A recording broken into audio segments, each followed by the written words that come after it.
이 종말에 대한 유난히 우리 기독교인들 중에는 아주 나쁜 신앙이 있습니다. 다른 거는 일체 관심이 없고 이 종말에 대한 것만 유난히 관심을 많이 가져요. 그래서 자꾸 전사원 연반, 후산 연반, 적그리스도, 세계 정부, 이스라엘의 성전, 제3성전이 등 뭐든 그 사람들 보면은 제가 확실하게 단언하지만 100% 다 잘못된 사람들이고 그거는 성경적인 신앙이 아니에요. 물론 우리가 종말에 관심을 갖는 건 당연하지만 이 세상이 항상 시대적으로 그렇습니다. 세상이 흉흉하고 정치적, 사회적, 경제적으로 자꾸 뭐가 안 좋으면 이 교회는 종말론이 유행합니다. 종말론 유행해요. 그래서 툭하면 이스라엘 자꾸 얘기하고 3차 대전이 어쩌고 저쩌고 적그리스도가 나타났다는 등 특히 우리나라 세대주자들 미친 사람들은 제3성전이 또 완공이 된다는 등 어쩐다는 등 자꾸 이스라엘 얘기하고. 근데 여러분 잘 보십시오. 이 베드로전서 베드로후서는요. 베드로 사도가 이제 말년에 이제 곧 있으면 하나님께로 불려가기 전에 그가 계시받은 말씀인데 이 베드로전서하고 베드로후서에는 마지막 때에 관한 말씀이 여기에 굉장히 중요한 말씀이 있어요. 아직도 잘 해석이 안 되는 말씀이 베드로후서에 또 있고 그런데 베드로 사도는요. 이 마지막 종말을 준비하는 것에 대해서 너무나 잘 말씀해 주셨어요. 성령께서 베드로 사도를 통해서. 베드로 사도는 마지막 때이니까 야 너희가 산으로 도망가라. 지방에 어디 땅을 사놓아라. 이스라엘로 가라. 성전이 어쩌고 저쩌고 전산년만 후산년 맨날 휴거나 얘기하면서 주의 재림이 가까웠다는 등 주의 재림이 가까운데 돈 걷어서 예배당 왜 져요? 난 그것도 이해가 안 가는 거야. 주의 재림 종말 얘기하면서 맨날 헌금 걷어다가 예배당 짓는데요. 그거 앞뒤가 안 맞잖아요. 내일 모레 주님 오실 텐데 예배당은 지어서 뭐예요? 근데 그것도 속아요. 근데 베드로 전서 후서는 그런 내용이 아니라 보십시오. 서로 사랑하라. 허물을 덮어줘라. 뜨겁게 사랑하라. 겸손해라. 악한 말을 하지 말아라. 자 보십시오. 성도는요. 어느 시대를 살던 자꾸 이 세상 위에서 흔들리면 안 돼요. 이 세상이 어떻다고 하니까 거기에 같이 춤을 추고 또 그런 기회를 틈타서 이단이 얼마나 거기에 또 잘 미혹합니까? 그래서 특히 종말을 가지고 떠드는 사람들 보면은 곧 있으면 예수님 오실 것 같고 곧 있으면 적그리스도가 올 것 같고 세계 정부가 세워질 것 같고 당장 무슨 또 베리침 얘기하고 하여튼 그거 듣고 있으면은요 거의 대부분의 사람들은 이거 큰일 났구나. 야 이거 어떻게 하지? 그런 걱정을 해요. 근데 베드로 사도는 그런 말이 없어요. 그런 걱정이나 그런 거 하지 말라 그래요. 심지어는 염려가 있으면 그냥 하나님께 맡겨라. 그랬죠? 저 베드로 5장 7절에 보면은 너희 모든 염려를 하나님께 맡겨라. 이는 그분께서 너희를 돌보시기 때문이다. 그러니까 어떤 두려움이나 염려가 있으면 하나님께 맡기고 기도해라. 호들갑 떠지 말고 자꾸 여기저기 이상한 데 귀 기울이지 말고 종말에 집단에 가가지고 또 단체 생활한다고 흰옷 입고 거기 가서 또 이상한 거 먹지 말고 어디 가서 무슨 또 예루살렘에 예수님 오실 거니까 거기 가서 또 흰옷 입고 예수님 기다린다고 또 그 엄청난 성교비 들어서 거기서 또 그러지 말고 일체 그런 게 없어요. 그런 내용이 없단 말이에요. 자 보십시오. 특별히 4장 7절에 만물이 맞이하기 가까웠으니 뭐라고 했습니까? 그러므로 너희는 정신을 차리고 깨어 기도하라 그랬습니다. 자 그래요. 진짜 우리가 이 세상이 마지막 때구나. 곧 주님이 오실 때구나. 이 세상에 돌아가는 거 보니까 이거 심상치가 않아. 점점점 교회와 우리 기독교인들이 살기 힘들어. 그런 생각이 들면은 정신을 차리고 그러니까 뭐예요? 바짝 영적으로 깨어 있어서 뭐랍니까? 기도해라. 기도해라. 기도하라 그래요.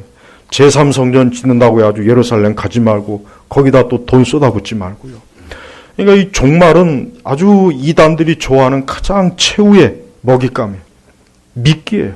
종말을 얘기하면 안 걸릴 사람이 없어요. 다 걸립니다. 다 걸립니다. 여기저기 잘 끼워 맞춰갖고 아주 잘 끼워 맞춰지니까 그게 잘못된 거예요. 여러분이 말씀을 들어도 저 말씀이 진짜 너무나 앞뒤가 잘 맞구나. 그 말씀 대부분 다 잘못된 가르침들이 꽤 많습니다. 사기를 치려면 그렇게 쳐야 되거든요. 앞뒤가 잘 맞아야죠. 근데 여러분 그런 말씀 좋아하지 마시고 항상 궁금하면 성경을 직접 읽어보십시오. 자, 그래요. 그러면서 8절에 무엇보다도 서로 뜨겁게 사랑하여라. 왜 그랬습니까? 마지막 때는 사랑이 식어진다 그랬어요. 자, 보십시오. 사랑이 식어지죠. 예, 교회 안에서도 사랑이 식어져요. 교회 바깥은 말할 것도 없습니다. 그 대신 관능적인 사랑은 뜨거워요. 육적인 사랑, 그런 악한 음란하고 정욕적인 사랑은 뜨거워지는데 진짜 그리스도의 사랑, 하나님의 사랑은 어때요? 자꾸 사라지니까 서로 뜨겁게 사랑하여라. 이는 사랑이 허다한 죄를 덮어주기 때문이다. 제가 오전에도 그랬습니다. 우리는 하나님의 사랑으로 우리가 살아가야 됩니다. 하나님의 사랑이 없으면은 우리의 신앙도 헛것이고 우리가 이 세상 살아갈 때도 우리가 아무리 많은 지식과 뛰어난 무엇을 가지고 있다고 해도 하나님의 사랑이 없으면 안 되는 거예요. 하나님이 이 세상을 사랑하사 누구를 보내셨습니까? 예수님을 보내셨어요. 예수님을. 하나님이 이 세상을 사랑하지 않았으면 예수님을 보내지 않고 이 세상에 뭐가 없겠습니까? 당장 하늘에서 지옥불이 떨어졌겠죠. 그래서 수많은 사람들이 다 멸망을 했을 거예요. 근데 하나님은 그게 아니에요. 그래서 여기 베드로 사도도 그래요. 서로 뜨겁게 사랑하여라. 이는 사랑이 허다한 죄를 덮어주기 때문이다. 그러니까 우리는 하나님의 사랑으로 모든 걸 때때로 이해할 수도 있고 넘어갈 수도 있고 덮어주기도 해야 돼요. 그렇다고 해서 우리가 이단과 비성적인 걸 덮어주라는 얘기가 아니죠. 그렇지 않은 것들. 그래서 8절에 보니까 마지막으로 너희 모두 같은 마음을 품고, 같은 마음을 품으라는 얘기 뭡니까? 하나님의 진리 안에서 같은 마음을 품으라는 거예요. 진리 안에서 같은 마음을 품으라. 그러니까 이러려면은 말씀을 바로 알아야 되겠죠. 그 말씀을 같이 알고 같이 배우고 동일한 말씀을 같이 알아서 같은 마음을 품어야 돼요. 근데 각자 자기의 말씀. 나는 이 말씀이 오라. 나는 저 말씀이 오라. 지금 보면 그래요. 제가 아주 위험스럽게 여기는 것은 교회가 하나의 말씀으로 통일이 안 되고 각자 자기만의 신앙이 있는 것. 그거 상당히 잘못된 것입니다. 우리 개혁교회는 웨스터민스터 대소요리 문답이 있어요. 하이델베르그 요리 문답이 있습니다. 그게 표준이에요. 그래서 표준 교리 문답이라고 하는 거예요. 거기에 보면은 우리 기독교 신앙의 모든 게 다 있습니다. 거기서 벗어나면 안 돼요. 저도 항상 거기를 기준으로 판단을 해요. 누가 뭘 가르치든 뭘 주장하든 거기서 벗어나는 건 고려할 가치도 없습니다. 우리보다 훨씬 경건하고 뛰어난 성경의 지식을 한 우리의 믿음의 선조들이 오랜 동안 기도하며 금식하며 하나님의 지혜를 구해서 성경을 잘 정리해 놓은 게 그게 교리문답이에요. 그러니까 그걸 통해서 같은 마음을 품어야 돼요. 근데 한 교회에 있으면서 누구는 세대주의를 믿고 누구는 이상한 오류 은사주의를 믿고 누구는 방언이 있다고 그러고 누구는 방언이 없다고 그러고 지금 교회들 다 그렇습니다. 근데 목사님들이 이거 손을 못 대요. 왜? 어느 하나의 기준을 잡아두면 나머지들은 흥 하고 뭐예요? 나는 그런 거 안 믿어. 교회 떠나요. 교회 떠납니다.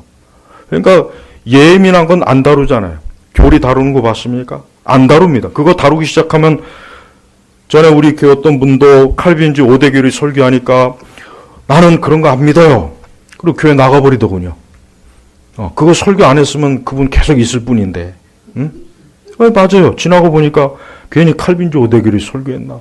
전적 타락, 예종론. 벌써 이거 하니까 나는 그런 거 안 믿어요. 왜? 오순절 신앙이니까. 보십시오. 교리적인 성경을 명확하게 가르치면은 벌써 이미 자기가 어디서 듣고 배웠던 거 그게 선험적 지식, 즉 먼저 지식이 차지해버려가지고 거기에 맞춰버리는 거예요. 하지만 개혁교회면 개혁교회 방식대로 따라야 돼. 이게 성경적인 거기 때문에. 그러니까 같은 마음을 품으라는 것은 하나님의 진리 안에서 같은 마음을 품으라는 거예요. 오류는 오류예요. 오류를 덮어주면 안 돼요. 교회를 평화롭게 한다, 화평케 한다고 해가지고 오류를 덮여주면 그건 교회가 아니죠. 그렇죠? 잘못된 건 잘못했다고 얘기해야 되는 거예요. 근데 그런 얘기를 안 하죠. 방언 하나 제대로 구분을 못하니 그게 무슨 교회입니까? 방언 분명히 잘못된 건데 그거 얘기하면 당장 왜 그는 성령을 모독하는 거라고. 성령을 모독하는 게 그게 방언을 부인하는 겁니까? 아니잖아요. 그러니까 우리가 같은 마음을 품어야 돼요. 여러분들이 배우고 거한 신앙의 진리, 말씀을 꼭 같은 마음을 품어야지 자꾸 말씀에 그릇된 거는 품지 마십시오. 그것은 절대 좋은 게 아닙니다. 그러면서 서로 동정하며 형제를 사랑하며 불쌍히 여기며 겸손해져라. 여러분, 저는 이 베드로 사도가 얼마나 참 그 성화의 열매를 많이 맺었는지를 이 베드로 전서 후서로 보면 알겠어요. 베드로 사도는 예수님이 마지막 그 겟세마네 동산에서 예수님을 잡으러 온 자에게 화를 내면서 칼로 말고의 길을 확 그냥 내리쳤어요. 이게 베드로 사도는 평소에도 이 칼을 들고 다녔던 사람이에요. 근데 그런 사람 여기 보십시오.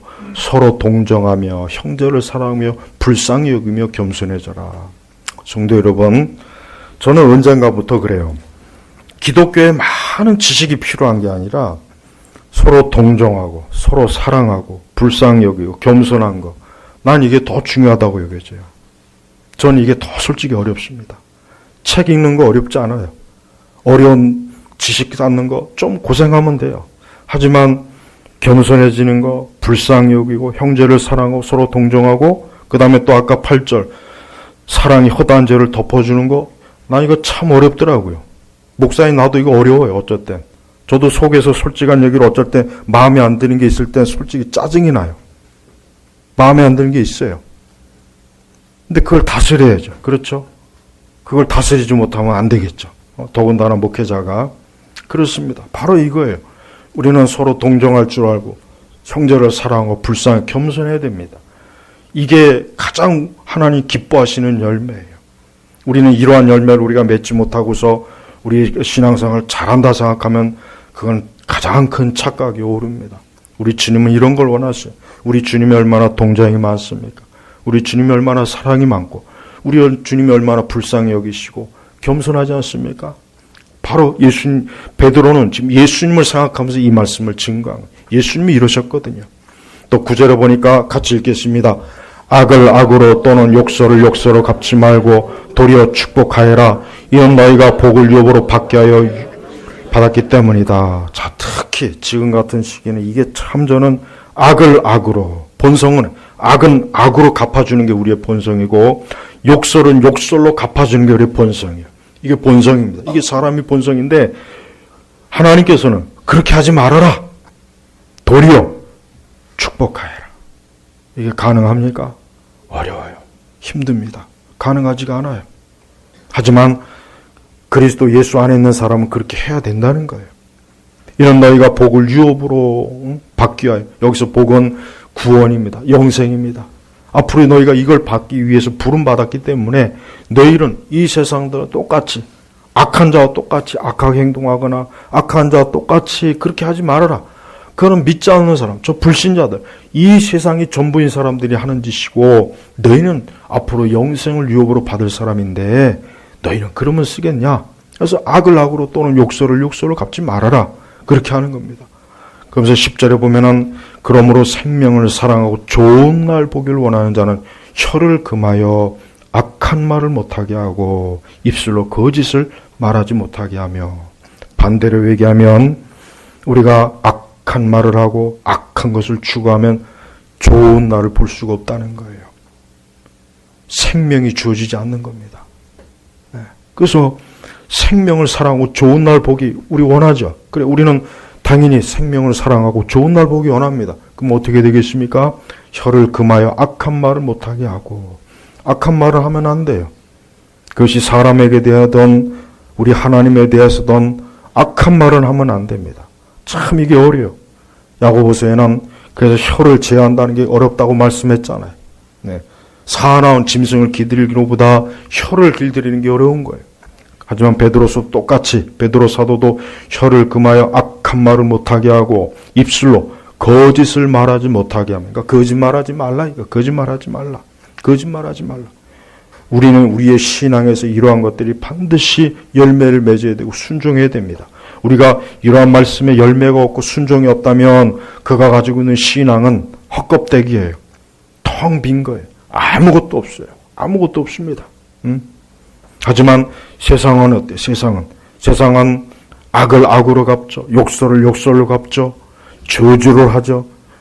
혀를 금하기보다는 혀로 온갖 독설을 다 쏟아붓죠. 입술로 거짓말을 하죠. 이게 이 세상입니다. 바로 베드로도 그 당대 그런 세상에 우리 교회가 있었기 때문에 그리스도인들이 있기 때문에 너희는 그렇게 하지 말아라 이거예요. 그렇게 하면은 좋은 날 보기 어렵다.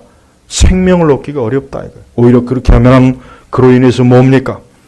악해지는 거예요. 악해지는, 우리도 악해져.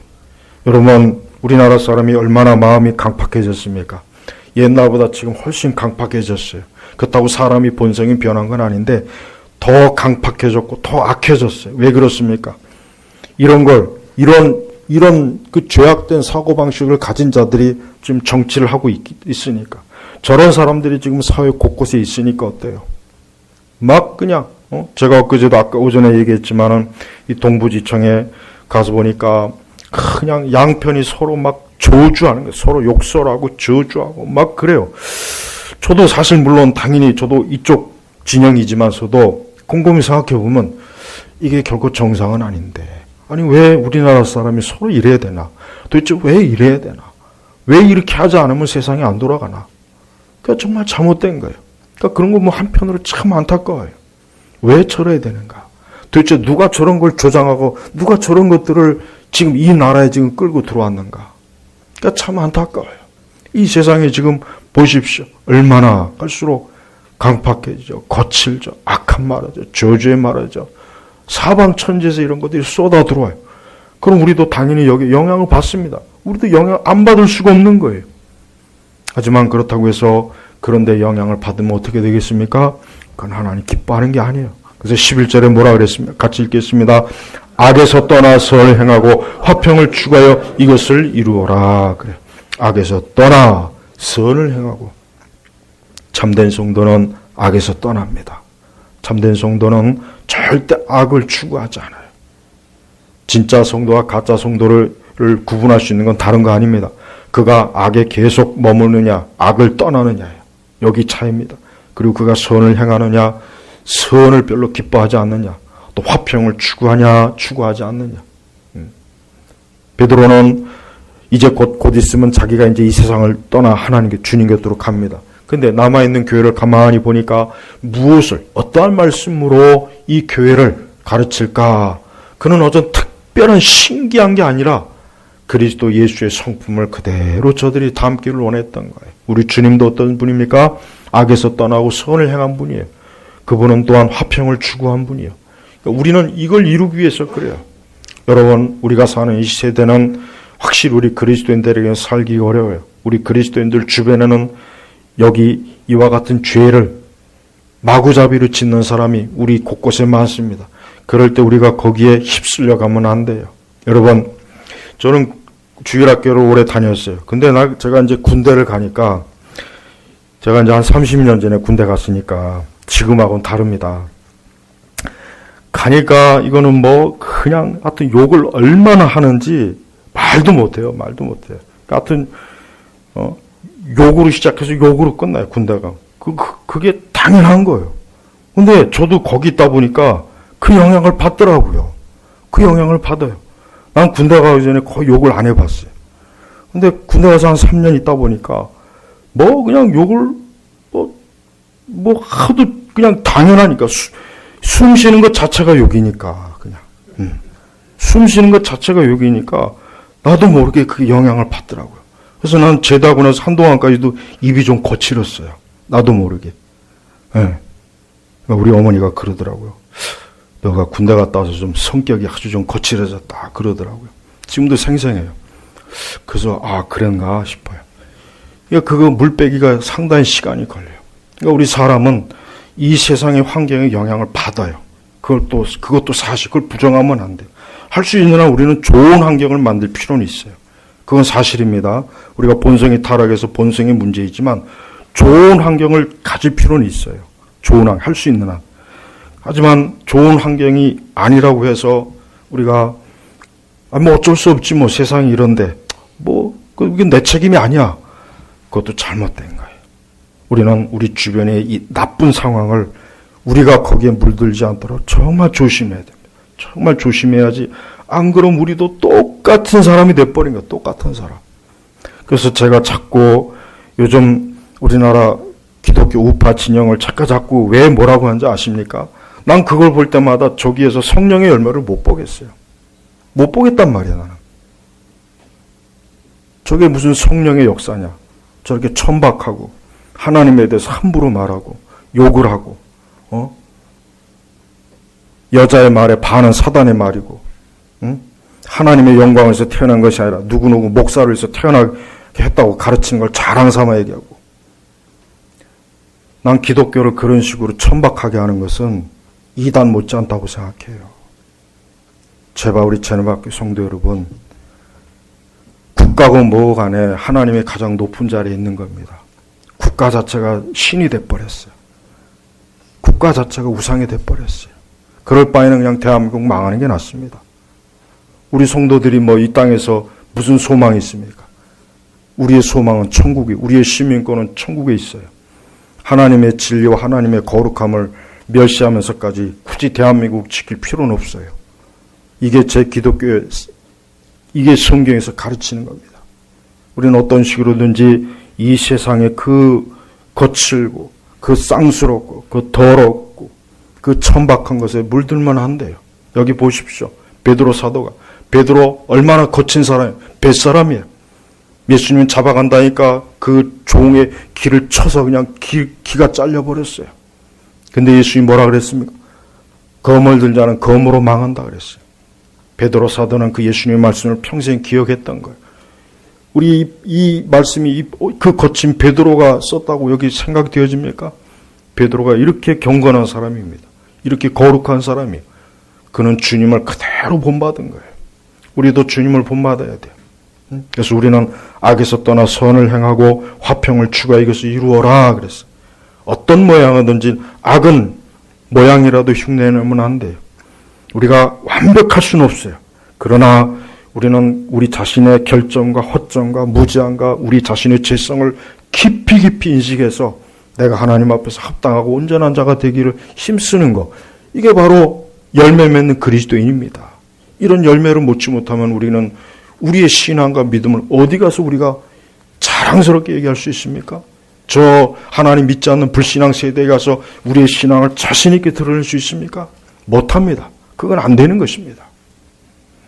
그러면서 12절에 뭐라 그랬습니까? 이는 주님의 눈은, 여러분 항상 주의 눈을 의식하십시오. 사람의 눈을 의식하지 마세요. 사람의 눈은 굳이 의식 안 해도 돼요. 물론 예의가 있어야 되고 체면도 있어야 되는 건 맞는데 그 외에 주님의 눈은, 지금 베드로는요 주를 의식해서 이 말씀을 증가. 그래서 주님의 눈은 누굽니까? 의인들을 향하시고, 여기 의인은 누구겠습니까? 바로 8절부터 9절, 10절, 12절까지 이와 같이 순종하고 사는 사람들, 이 사람들이 의인이에요. 이 사람들이 그리스도인이거든요. 의인을 향하시고 또 주님의 귀는, 여러분 주님의 눈과 귀를 의식합니까? 우리가 말할 때, 우리가 행동하는 모든 것들이 하나님의 눈에 보고 들린다는 거 아십니까? 한번 생각해 보십시오. 주님의 눈은, 주님의 귀는 그들의 기도에 기울이시나 주님의 얼굴은, 여기서 또 뭐가 나왔습니까? 주님의 얼굴. 보십시오. 주님의 눈, 주님의 귀, 주님의 얼굴. 주님의 얼굴은 악을 행하는 자들을 대적하시기 때문이다. 여러분, 악인은 반드시 망하게 돼 있어요. 우리가 절대 악인이 번성하는 걸 초조하거나 두려워하지는 마세요. 악인은 반드시 망합니다. 악인은 반드시 망하게 돼. 왜? 주님의 얼굴은 악을 행하는 자들 뭐요? 대적하시잖아요. 대적. 그러니까 우리는 저 악인을, 악한 자들을, 저걸 누가 무너뜨릴까? 저걸 도대체 누가 저거 손을 볼까? 주님이 손을 봅니다. 주님이 대적하는 거예요. 우리가 살면서 악한 자를 만날 때도 우리 예수님 말씀처럼 우리가 복수하려고 하지 말고 주님께 맡기면은 주께서 그 악한 자를 주님께서 처리하셔요. 오히려 우리는 그들에게 선한 것으로, 오히려 그들에게 복을 비는 게, 그게 하나님 기뻐하는 겁니다. 보십시오. 주님의 눈은 의인들을 향하시고 주님의 귀는 그들의 기도에 기울이시나 주님의 얼굴은 악을 행하는 자들을 대적하시기 때문이다. 그러니까 하나님께서는 하나님의 뜻 가운데 살려고 하는 그런 사람들에게 가까이 계시는 거예요. 항상 주의 눈과 귀로 그들을 세심하게 돌보셔요. 그러나 악인은 어때? 악인은 하나님께서 그들에게 진노의 얼굴로 악한 자들을 대하시는 겁니다. 악한 자는 절대 하나님 앞에서 도망갈 수 없습니다. 숨을 수가 없습니다. 악한 자는 절대로 악을 숨길 수가 없어요. 주님께서 그걸 보고 계시는 거예요. 그러면서 13절에 우리가 해야 될 게 뭡니까? 같이 읽겠습니다. 너희가 열심히 선을 행하는 자가 되면 누가 너희를 해치겠느냐? 그래요. 너희가 열심히, 그냥 선에 열심히 선을 행하면, 하나님의 뜻대로 살면, 여기서 선은 하나님의 뜻이에요. 일반적 도덕 윤리가 아니라 열심히 선을 행하는 자가 되면 누가 너희를 해치겠느냐? 우리가 떳떳할 수 있는 근거는 우리가 하나님의 뜻대로 살면 되는 거예요. 하나님의 뜻대로 살면 우리는 떳떳해요. 세상이 뭐라고 해도 난 주님 앞에서 깨끗하다. 난 주님 보시기에 합당하다. 그러면 되는 것입니다. 그러면 변명할 것도 없고 그것 가지고 우리가 따질 것도 없어요. 우리가 이 세상을 살아갈 때 우리가 하나님 앞에서 떳떳하면은 여러분 아무것도 걱정할 거 없어요. 그럼 우리 주님께서 우리의 모든 것들을 드러내 주셔요. 우리의 의로움을 드러내 주십니다. 절대 우리 믿는 사람들은 행여라도 부끄러운 일 때문에 변명하고 변호할 필요, 그건 하지 마십시오. 우리는 주님 앞에서 떳떳해야 됩니다. 우리는 이 세상 앞에서 떳떳해야 됩니다. 우리 주님께서 우리와 함께 하신다는 것을 믿으면 돼요. 그러면서 14절에 그러나 혹 그러면서도 너희가 의를 위하여 고난을 받으면 복이 있는 자들이니 그들의 위협을 두려워하지 말고 흔들리지도 마라. 때때로 우리가 의롭게 살 때 고난 받아요. 그런데 그런 고난을 받을 때 복이 있대요. 그리고 우리가 하나님을 위해서 살 때 세상 위협해도 두려워하지 말고 흔들리지 마라. 계속해서 어때요? 주님을 위해서 살을 하는 거예요. 걱정하지 말고 주께서 너의 편이 되어주시고 너와 함께 하시니까 흔들리거나 두려워하지 말아라 이거예요. 근데 안타까운 것은 우리 시대 그리스도인들은 겁이 많아요. 가만히 보면 겁이 많습니다. 겁. 어떠한 겁이냐? 사람들의 비평을 두려워해요. 사람들이 비난하고 비평하는 걸 두려워해요. 그걸 싫어하는 것 같아요. 가만히 보면. 그러니까 오르락내리락 하는 게 싫죠. 굳이 구설수에 오르는 거 싫은 거예요. 그지만 우리가 주를 위해서는 그럴 때가 있어야 돼요. 우리가 주님을 위해서는 사람들이 나를 대적하든 욕하든 비방하든 조롱하든 당연히 그래야 되는 거예요. 여러분 존 칼빈이나 이 종교개혁자들 스펄전 이런 복 입은 분들이 얼마나 당대 조롱 많이 받았는지 아십니까? 말도 못하게 조롱받았어요. 존 칼빈은 로마 카톨릭 교도들한테 그냥 이 개취급을 당했어요. 개취. 스펄전도 그렇습니다. 스펄전도 굉장히 조롱 많이 당했습니다. 그러니까 어느 시대든 보면은 주를 위해서 조롱당하는 것을 기꺼이 여기는 사람이 있어야 돼요. 그런 사람이 있어야 진리가 방어되는 거예요. 근데 보면은 눈치를 봐요. 세상의 눈치, 여론의 눈치, 사람들 눈치. 야, 내가 이 말했다. 누가 뭐라고 하면 뜨지? 그게 뭔 상관입니까? 나는 다른 건 몰라도 그런 부분에 있어서는 내가 할 말은 꼭 했다고 생각해요. 앞으로도 그럴 거예요, 나는. 누가 뭐라 그러든지. 이건 분명히 아닌 건 아닌 거예요. 진리는 진리예요. 천만인이 내 주변에다 대고 욕을 해도 그런 거 나는 신경도 안 씁니다. 제발 성도 여러분, 교회가 겁을 먹으면 안 됩니다. 교회가 왜 자꾸 겁을 먹어요? 예? 교회가 이걸 아니면 아니라고 얘기되는데 왜 겁을 먹겠습니까? 뭔가 캥기는 게 있으니까 그러겠죠. 뭔가 약점 잡힌 게 있다든가. 그러니까 그것도 잘못입니다. 왜 약점을 잡히나? 애초부터 잡힐 일을 안 하면 되는 건데. 우리 그리스도인들이 부끄럽고 추한 것은 다른 게 아니라 우리가 세상 앞에서 떳떳이 말 못하는 게 그게 제일 창피한 거예요. 떳떳이 말 못할 때 가장 그게 창피한 겁니다. 우리가 큰 소리를 쳐도 누가 뭐라고 해도 우리는 하나님 앞에서 온전하다 이렇게 말할 수 있다면 그 얼마나 좋습니까? 근데 안타깝지만 지금은 그렇지 못한 시대가 돼버렸습니다. 그래서 여러분 다른 사람은 어떻게 하든지 우리 자신만이라도 나는 주님 앞에서 내가 주를 위해서 무엇이든지 간에 하나님 앞에서 합당하자, 온전하자, 부끄러움과 수치도 다 감당하자. 내가 진리 때문에 고난받고 어려움 당한다고 해도 그걸 감수하자, 감내하자. 용기를 갖는 거예요. 용기를 가져야 돼요. 용기가 없으면 안 됩니다. 믿음은 용기를 필요로 한다고 제가 항상 얘기했죠. 믿음은 용기가 없는 건 믿음이 아니에요. 담대함이 없는 건 믿음이 아닙니다. 우리가 예수 그리스도를 주로 고백하는 것, 그분의 말씀대로 사는 것은 용기가 없으면 안 돼요. 물론 나 혼자 꼭꼭 숨겨놓고 믿을 수는 있지만 그건 참된 믿음이 아니에요. 드러내야 됩니다. 시인을 해야 되는 거예요. 내가 믿는 건 이것이다. 이게 옳은 것이다. 이게 진리다. 그건 그릇된 것이고 그건 죄다. 이렇게 얘기할 수 있어야 그게 믿음이지. 가타부타 이 말도 안 하고 저 말도 안 하고 가만히 있는 것, 가만히 있는 것. 그거는 죄입니다. 죄. 여러분, 우리나라 교회는 어떤 면에서 그릇됐냐면 내가 아무리 봐도 그래요. 이건 분명히 잘못된 건데 왜 저 잘못된 것을 교회가 잘못되었다고 말을 안 할까? 저건 분명히 당연히 해야 될 말인데 그래도 침묵하죠. 계속 침묵해요. 물론 그렇게 해서 침묵하면 좋아요. 구설수에 안 오르고 매스컴에도 안 오르고 보복도 안 당할 것이고 애매한 일도 안 당하겠죠. 그러나 또 한편 주님이 보실 때는 그건 뭡니까? 주님이 보실 때는 용기가 없는 거예요. 겁쟁이에요. 베드로나 그 사도들이 예수님이 재판장에 갔을 때 보십시오. 다 겁이 나가지고 도망쳤죠. 어떤 사도는 빨개 벗고 도망쳤어요. 그게 누굽니까? 요한이에요. 요한이. 빨개 벗고 도망쳤어요. 한번 생각해 보십시오. 교회 기둥이라고 하는 그 제자들이 하나같이 다 겁쟁이가 돼가지고 다 도망치는 거 보십시오. 그 모습을 보면은 우리 시대 교회 모습 보는 거하고 똑같아요. 세상에 그렇게 반기독교적으로 나오는데도 누구 하나 제대로 그걸 담대하게 얘기를 못합니다. 그걸 못해요. 왜 얘기를 못합니까? 1000명, 10,000명이 달려들어도 이건 아니라고 해야죠. 왜 그걸 얘기 못하고 이 눈치 저 눈치 보고 왜 그러냐 이거예요. 그러면 세상이 더 얕봐요. 세상이 더 얕봅니다. 더 얕보고 더 기가 살아갖고 더 아주 그냥 달려듭니다.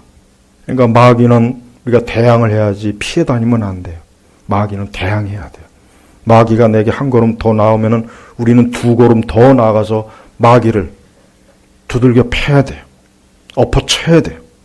아주 담대하게 우리가 말씀과 기도로 나가면 되는 것입니다. 교회가 용기가 없으면은 아무리 우리가 말씀을 가지고 있어도 무용지물입니다. 세상은 전혀 그런 것 같고 겁을 안 먹었습니다. 자, 우리는 17절 보겠습니다. 같이 읽겠습니다. 선을 행하다 고난받는 것이 하나님의 뜻이라면 악을 행하다 고난받는 것보다 낫다 그랬어요. 예, 선을 행하다 고난받는 하시들이라면 악을 행하다 고난받는 낫다. 그러니까 선을 위해서 고난받으라 이게. 악을 위해서는 고난받지 말고 선을 위해서 고난받으라. 선을 위해서 고난받으라. 성도 여러분, 자, 만물의 마지막이 가까웠습니다. 아까 베드로전서 4장 7절에 만물의 마지막이 가까웠습니다. 가까웠습니다. 벌써 2000년 전에 베드로 사도가 이러한 계시로 얘기했으면 지금 얼마나 더 하겠습니까? 그래요. 만물의 마지막이 가까웠습니다. 이 세상은 지금 그 마지막대로 계속 가고 있습니다. 우리가 그러할 때 우리가 어떻게 살아야 되느냐? 그게 바로 지금까지 제가 전한 말씀이에요. 우리 성도들은 주님 앞에서 온전하고 경건의 열매를 맺고 혀를 금하고 악한 말을 하지 말고 저주를 퍼붓지 말고 서로 동정하고 사랑하고 이해해주고 불쌍히 여기고 겸손하고 이게 하나님께서 기뻐하시는 악한 날을 대비하는 거예요.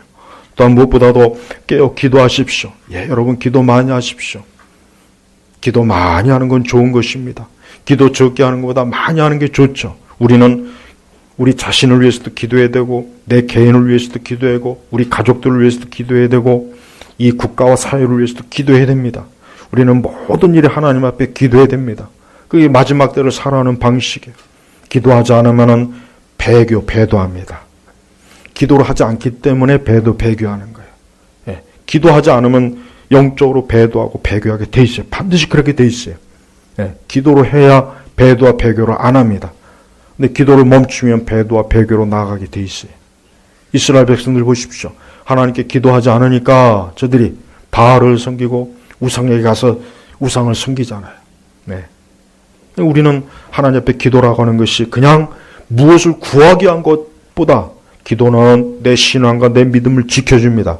나를 이 세대에서 나를 더럽히지 않고 나를 깨끗하게 나를 지켜주는 거예요. 그래서 기도를 해야 되는 것입니다. 여러분 새해에는 기도를 정말 좀 더 올해보다 많이 하십시오. 더 많이 하십시오. 저도 그래요. 저도 개인적으로 내년에는 뭘 더 할까 보니까 기도예요. 내년에는 올해보다 더 기도를 많이 하자. 더 많이 하자. 철야도 더 많이 하고 더 많이 기도의 시간을 갖자. 그래야 내가 이겨낼 수 있고 하나님의 일을 할 수 있고 성도들을 목양할 수 있고 그래야 나 자신이 정신을 차리고 하나님의 일을 잘 감당할 수 있지. 내가 그렇지 않으면은 나부터 내 앞가림도 못 해가지고 휘청휘청거릴 것 같다. 그 생각이 드는 거예요. 여러분 세상은 악해요. 악합니다. 얼마나 악한지 아십니까? 베드로전서 4장 3절 4절 같이 읽겠습니다. 너희가 음란과 정욕과 술 취함과 방탕과 연애와 역겨운 우상 숭배에 빠져 이방인의 뜻을 따라 행한 것이 지나간 때로 족하다. 그들은 너희가 그런 극한 방탕에 휩쓸리지 않은 것이 이상히 비방하나. 자, 그렇죠. 보십시오.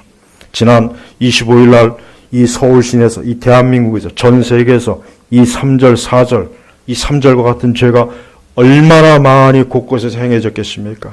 그러나 우리가 알아야 됩니다. 5절 같이 읽겠습니다. 그들은 산 자와 죽은 자를 심판하기 위하여 예비하신 분께 사실대로 고하게 될 것이다. 제가 아까 낮에 기도회 때 그랬죠. 우리가 궁극적으로 예수님께 고해야 돼요. 보고해야 돼요. 우리 주님이 물으실 거예요. 반드시 고해야 됩니다. 산 자와 죽은 자를 심판하기 위하여 예비하신 분께, 이분이 누굽니까? 나사렛 예수 그리스도, 우리의 구세주가 된 예수님. 사실대로 거짓말할 수 없다 이거죠. 있는 그대로 고하게 될 것이다 그랬습니다. 그러면서 베드로 사도가 만물이 가까이 왔다 그런 것입니다. 성도 여러분, 베드로 사도가 이제 곧 있으면 하나님 곁으로 가요. 남아있는 그 초대교회를 보면 얼마나 연약합니까? 속으로 우리가 떠나면 이 교회를 누가 다스리고 누가 보호하고 누가 지켜주겠는가? 그래서 성령께서 그 베드로의 마음을 아시고 이 베드로전서 후서를 기록해서 그 초대교회에 주신 거예요. 아니 오고 오는 교회들이 반드시 이래야 된다라고 말씀을 주신 것입니다. 우리에게도 해당됩니다. 우리 성도 여러분, 만물이 가까이 왔습니다. 그러므로 너희는 정신을 차리고 깨어 기도하고 무엇보다도 서로 뜨겁게 사랑하여라. 이는 사랑이 허다한 죄를 덮어주기 때문이다. 그리고 불평 없이 서로 대접하고 그 이후부터 각자 받은 은사대로 하나님 잘 섬기고 11절 보면 누구든지 말하려거든 하나님 말씀처럼 하고 섬기려거든 하나님께서 공급하신 힘으로 하는 것 같이 하여라. 내년도 우리 교회를 위해서 여러분 수고하실 때 11절, 10절, 9절 요 말씀대로 꼭 하십시오. 예, 이거 다 주님이 하셔요. 다 주님이 하셔요. 그래서 11절에 이는 모든 일이 예수 그리스도로 말미암아 하나님께서 영광을 받으시도록 하려는 것이다. 영광과 능력이 영원 무궁히 그분에게 있다. 아멘.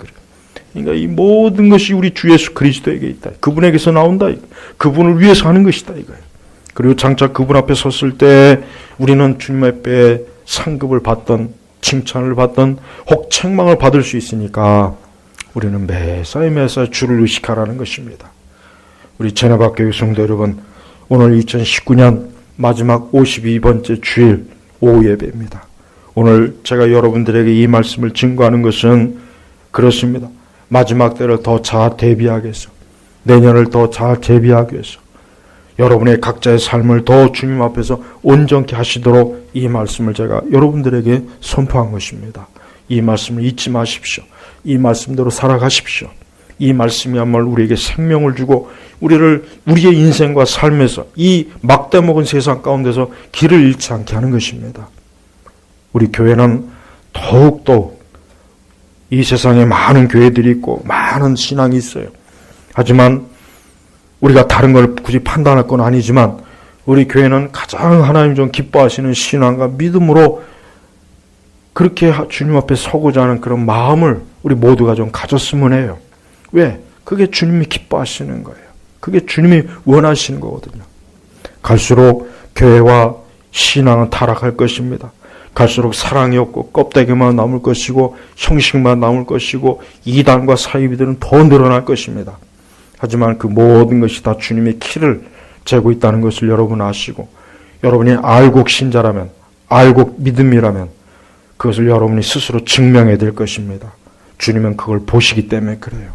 아무쪼록 이 말씀에 여러분 귀를 기울이시고 내년 2020년도를 주님 앞에 살아가시기를 주의 이름으로 축복합니다. 하나님 아버지 감사합니다. 오늘 이 시간에도 이 베드로 전서의 말씀을 통해서 마지막 때, 또 만물이 마지막이 가까웠을 때 우리가 어떻게 해야 되는지를 동일한 가르침을 오늘 선포했습니다. 오늘 주 하나님의 성령께서 이 교회에 임재하셔서 오늘 이 말씀이, 오늘 이 자리에는 또 이 말씀을 듣고 있는 모든 심령 속에 이 말씀이 깊이 씨앗이 뿌려져서 30배, 60배, 100배의 결실을 주님 앞에서 그 열매를 맺게 하여 주옵소서. 예수님의 이름으로 기도 올렸습니다. 아멘.